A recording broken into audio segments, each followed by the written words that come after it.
संग रहना है।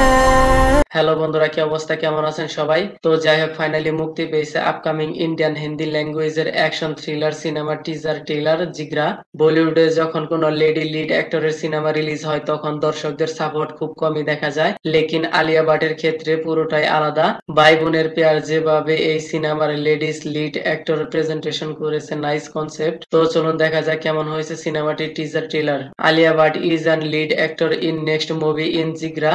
এর আগে আমরা তার গাঙ্গুবাই, কাথিয়াওয়াড়ি, রাজ্জি, তারপর ওটিটি প্ল্যাটফর্মে ডার্লিং এইসব সিনেমা দর্শকদের মন জয় করে নিয়েছে, কিন্তু এই সিনেমার স্টোরি এতটা খাস নেই, লেকিন যেভাবে এর টিজার প্রেজেন্টেশন করা হয়েছে হার্ট টাচ ফিল হবে। কারণ আপনি যদি টিজার ট্রেলারটি দেখে থাকেন তাহলে বুঝতে পারবেন প্রথম 40 সেকেন্ড আপনাকে একটি সিনে আটকে রেখেছিল কতটুকু পাওয়ারফুল এঙ্গেজিং কন্টেন্ট। শুরুতেই আপনি আলিয়ার কিছু ডায়লগ শুনতে পারবেন। এই ডায়লগের পিছনে অনেক কিছুই লুকিয়ে আছে যা আপনি সিনেমাটিতে দেখতে পারবেন। এবং তাদের বাবা মা নেই, তারা শুধু দুই ভাই বোন। তাদের রিলেটিভের সাথে তেমন একটা ভালো সম্পর্ক নেই, তারা দুইজন একত্রই থাকে, কিন্তু টিজারে কি কারণে তার ভাই ফরেন জেলের মধ্যে আছে তা ক্লিয়ার করা হয়নি, যে কারণে হোক মিস্টেক ভাবে হয়তোবা জেলে আটকা পড়েছে। লিগ্যাল ভাবে যখন তাদের আশা একদম শেষ হয়ে যাবে আর তখনই অকল্পনীয় ভাবে অ্যাকশন লেডি হিরোর ক্যারেক্টার ধারণ করবে, she jump to the action heroine.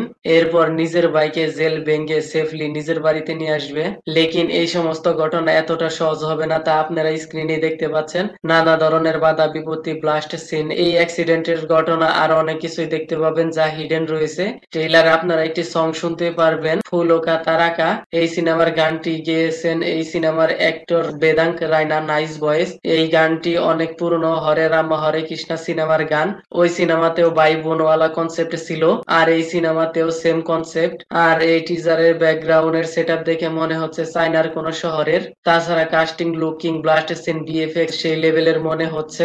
আর ভালো মানের হবেই না কেন, ধর্মা প্রোডাকশন যে এইখানে। তাছাড়া প্রডিউসার লিস্টে আলিয়া ভাটের নামও রয়েছে। তো যাই হোক, যেভাবে সিনেমা টিজার প্রোডাকশন করা হয়েছে রিয়েলি খুবই নাইস এঙ্গেজিং। সিনেমা টিজার দেখে স্টোরি রিভিল করা সম্ভব নয়, ট্রেলারের জন্য আমাদের অপেক্ষা করতে হবে। তো যাই হোক, ভিডিওটি কেমন লেগেছে আপনার, ধন্যবাদ, দেখা হবে পরের ভিডিওতে।